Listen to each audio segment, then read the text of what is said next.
हे सर्वेश्वर, क्या वास्तव में मृत्यु का सदा के लिए अंत हो जाएगा?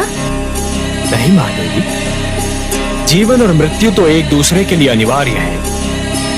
यदि मृत्यु का अंत हो गया तो जीवन के सौंदर्य का भी अंत हो जाएगा। जीवन इसी कारण तो सुंदर और मूल्यवान लगता है देवी, कि एक दिन उसका अंत होना है। यदि केवल दिन ही छाया रहे और रात्रि ना आए तो नेत्र जागते जागते और सूर्य अपना प्रकाश बांटते बांटते थक जाए। यदि मृत्यु ना आए तो प्राणी कदाचित जीवन से ऊब जाए देवी।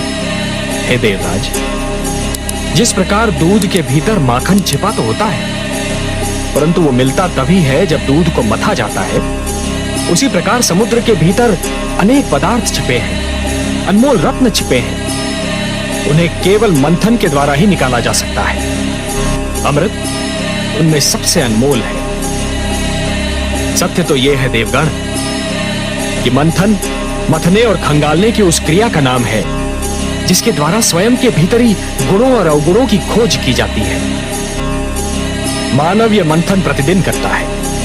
वो प्रतिदिन स्वयं को मथता है, खंगालता है और स्वयं के भीतरी गुणों और अवगुणों को बाहर निकालता है।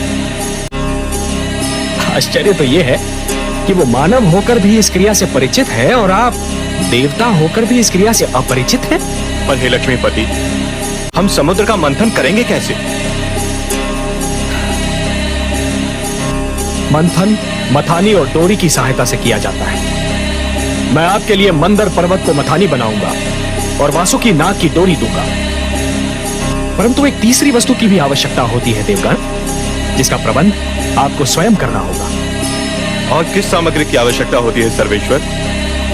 यदि दानव आपका साथ दे तो समुद्र मंथन संभव है, और समुद्र मंथन होगा तभी संजीवनी का उत्तर भी प्राप्त होगा। शब्दों के जाल में मत उलझिए देवेंद्र, शब्दों के जाल में मत उलझिए। आंधी आए तो आंखें फाड़कर पथ पर आगे बढ़ते रहना कोई बुद्धिमत्ता नहीं है। ऐसे में बुद्धिमत्ता तो वो है कि नेत्र मूंद कर बैठा जाए और आंधी के निकल जाने की प्रतीक्षा की जाए।